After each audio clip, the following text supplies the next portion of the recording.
everyone, this is Ed Fortuque from EMD Wheels, and today meron tayong release na Honda Civic 1.5 Turbo G variant. So very great. Yung client natin is from Baguio, so dito niya nakita tong unit natin. So last pair na lang to ng Honda Civic na 2023 model. Medyo maganda lang ang discount natin na natira na yun, kasi more or less ba magkaroon kasi ng new body. So may usap-usapan na magkakaroon daw ng hybrid, so hindi pa natin yan nako-confirm. So hintayin muna natin yung details or any information na pwedeng ibigay ni Planta with regard sa hybrid na Honda Civic. So sa ngayon, check lang natin. So check ko lang, so, naka-tint na siya, okay naman yung mga ano, ayan. So check lang natin para ano, kasi may mga clients may nakikita sila minsan na gas-gas, so wala yan. So dito kasi pwede natin ma-back na goods naman lahat. So this one is 2023 year model, so hindi siya ano di second hand to so brand new to. So dito sa likod okay naman, meron na tayong tools and reserve tire, tapos na-fold yung sa second row natin. LED lights gumagana lahat, pero mamaya pa double check ulit natin sa client.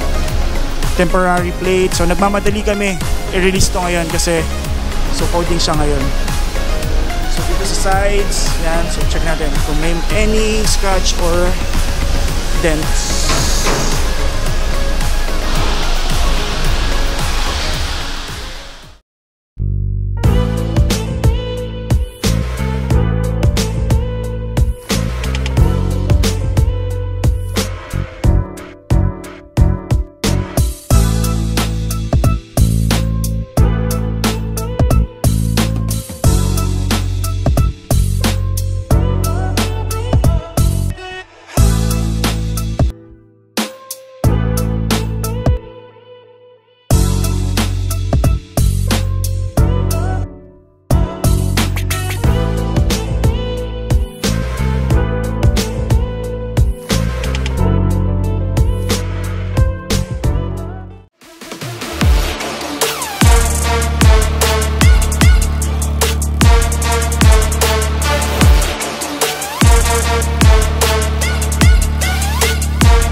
Sir, ano muna? Start mo muna. Tapos para ma-check na natin yung mga ilaw. Kung nag-work po. Check ko lang sir kung nandito yung susi. Ay sir, so yung dalawang susi sir nandito na. So demo ko muna sa inyo sir yung tinatawag na remote engine start. So pwede mong i-start yung kotse using the key fob po. So kailangan sir, lahat sarado. Lahat ng pintuan, bonnet sir, pati yung sa trunk natin. Kailangan mo lang sir lock, tapos hintayin mo lang sir, hold mo lang yung ano, yung yes sir, hintayin natin sir, nag-start na. Then sa pinto naman natin sir, naka-smart entry na tayo. So from front passenger and driver side, pati sa likod, hawakan mo lang sir na ganyan, na nag-unlock na. Then para ito kasi sir, sa remote engine start sir, naka-start yung engine tapos nakabukas yung aircon niya para lang ma-cool down natin yung init sa loob ng sasakyan. And then para ma-start mo siya, kailangan, kung gusto mo na siyang i-drive, so kailangan mo na siya yung regular na pag-start. Tapak ka na ng preno sir, tapos start again sir. Sige sir, hindi na kita sir sasama sa video. Sige sir. O okay lang sir kahit mahagip ka. Or wag na. Hagip lang yan sir, hindi nagtutok. Sige sir. Sige sir, okay lang. Start mo lang sir para ano. Yan, so yan, nakistart na yan sir. Once na magbukas lahat ng accessories natin sir, good to go na yan. Pwede mo nang then, yan sir, 10 liter gas. Mamaya sir, dito sa may petrol, bibigyan namin kayo ng slip. Pero sasama, okay na sir. Pero sasama kita sir, para ma-test drive muna natin. Sir, check muna natin yung mga ilaw. Yan, high beam natin sir, tas pa-hazard po. Yan, para ma-check natin sir lahat. So kanina sir, nag-work yung auto fold natin. Nakita naman natin kanina pag-lock. So LED lahat sir. Fog lights, buksan natin. Ayan, so naka ano yan sir, may DRL LED na rin yung headlight natin sir. high beam and low beam nandyan na po. Tapos LED yan, LED na rin. So nag-work yung sa mga side mirrors natin. Tapos yan sir, sa side, may video naman ako para kung may maklean tayo. Pero so far naman, wala naman siyang gasgas. Mag-double check natin sir. So yan, disc brake. Napaikot, yes sir, yes po. Yan sir, tapos sa ngayon sir, may curing time yung tint natin. Pag nagkaroon siya ng bubbles, pwede mo siyang ibalik. Pwede natin papalitan. Pero sa ngayon sir, kung may makita ka, okay lang kasi kakakapit. Okay lang. Yes sir. Yes sir. Kasi yan sir, magkakaroon yan pagka nainitan yan sir, didikit po. Pero if I try it, okay lang sir, okay lang po. basta wag ko lang ibaba. Yes sir. Huwag mo lang siya ibaba. Kasi pag binaba mo yan sir, yung adhesive kasi yan sir, before yan idikit, may tubig yan. So, may chance po kasi magkaroon ng deformation sa tint natin. So yan sir, ito, meron tayong tinatawag na Honda Sensing. Sa Honda Sensing sir, meron tayong auto headlight and auto high beam. Sa auto headlight sir, pagka for example, nasa parking slot kayo like this, pagka na-sense niya na walang araw, automatic sir, magbubukas yun. Yan, disc brake sir, okay na yun sir.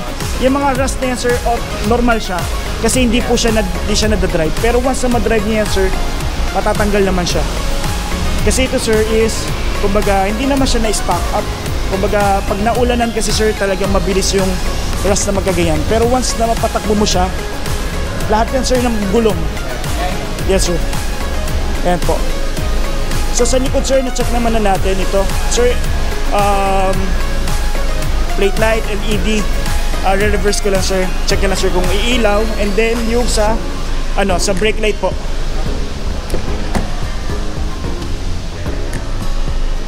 May ilaw naman sir. Reverse light. Okay sir. Sir, dito check natin. So dalawang auto. So pwede mo siyang, yung isang pindot lang po, bababa or aakyat. Same lang. So sa lahat sir ng window natin, since napakabitan naman siya ng tint, nag-work yan lahat. Pero sa ngayon, wag muna natin sir, lock muna natin. Central lock, tapos yung sa side mirror natin, power retractable, okay, nag-work naman. So before tayo dito sir sa dito naman sir makikita niyo po yung sa gauge naman sir ng yes sir, PSI natin. Sa likod sir, tinanggal ko na yung mga plastic. So yun, may second row vent.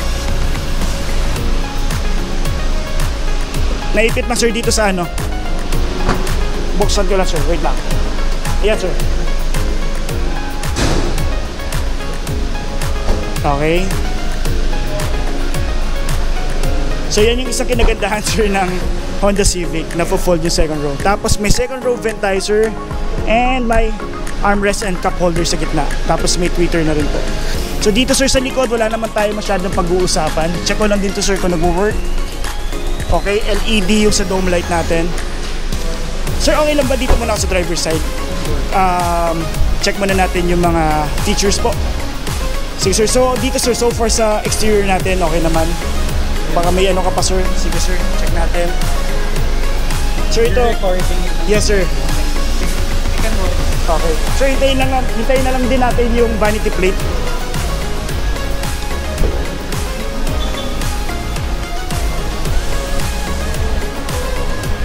So pag nagpagas tayo sir, ito lang sir, pagka naka-unlock, so mangyayari sir mamaya pag nagpagas tayo, unlock mo lang yung door, mag-unlock na rin yung lid ng gas natin.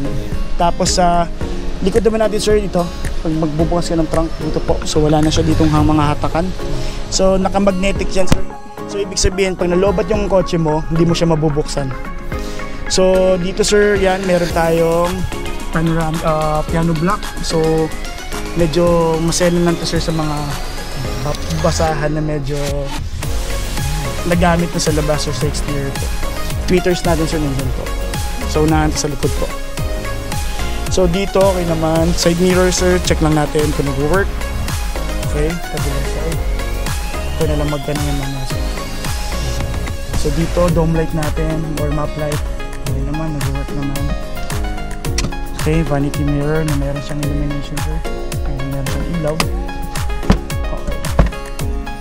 So dito sir, meron tayong Bluetooth hands-free. So pwede kayong, anong ba, naka-Apple kayo sir? Kung naka-Apple kayo sir, meron tayong Bluetooth na Apple CarPlay sir. Yan, so pwede natin i-connect mamaya. Wala sir. Ang meron lang tayo sir is, yes sir, sa RS lang po.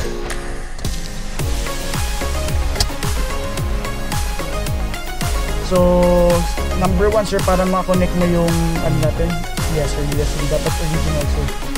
And then, naka-type C sir, no? So, meron naman siyang nako-convert sir dito na para mag-type C din sa kasi yung nabibili sa mga online, nag-work naman siya. Yung mga clients tayo na ganun yung ginagawa po. If I don't have Pwede natin siyang i-connect for, yes sir, for the Bluetooth naman para mag-check nyo lang sir yung connections. Pero kasi ang Apple CarPlay kasi sir is mako-connect mo kasi yung phone mo, nagpo-phone mirror mo siya. Yes. but just for now. For now, ano lang natin sir. Ano sir?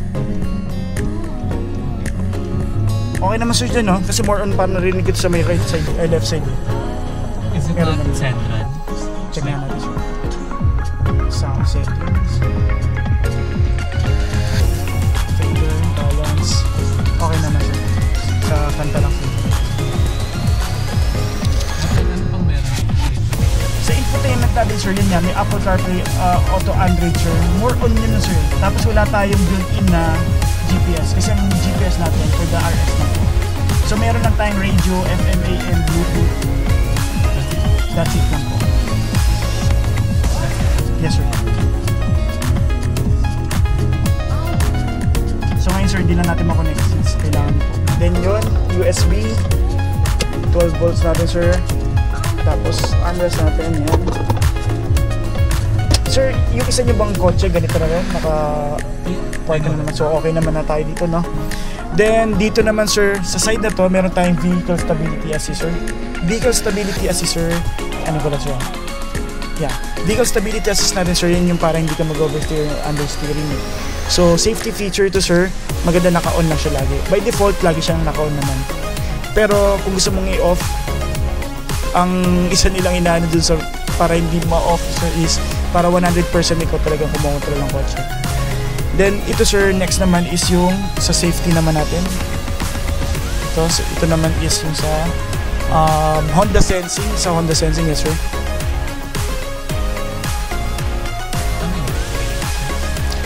Lane keeping assist sir, pero dito sir is lane keeping assist lang yung on and off natin, and yung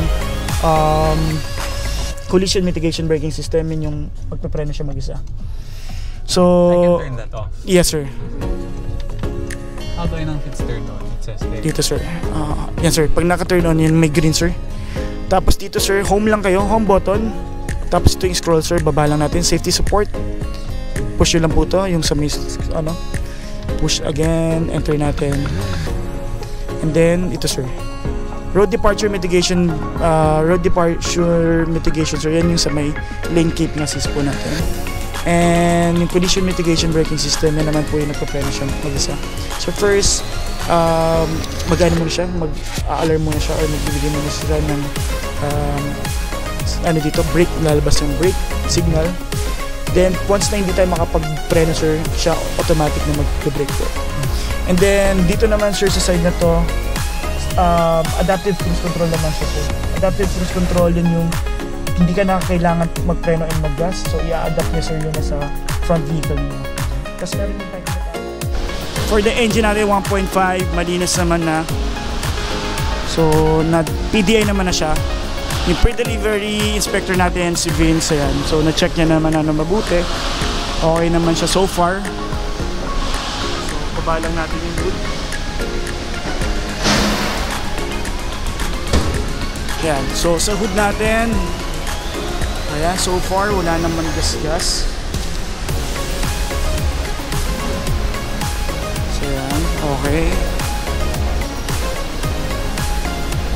So later guys, samahan nyo ako, i-demo natin to and bibigay na natin sa kliyente. Kasi ito-test drive pa natin to kasi ang request ng clients, masamahan sila mag-test drive para ma-check yung alignment ng unit. Kasi meron silang meron silang unit na ibang brand, so medyo problematic. So yun, so tapos yung kliyente nire-request na rin na tanggalin yung mga plastics.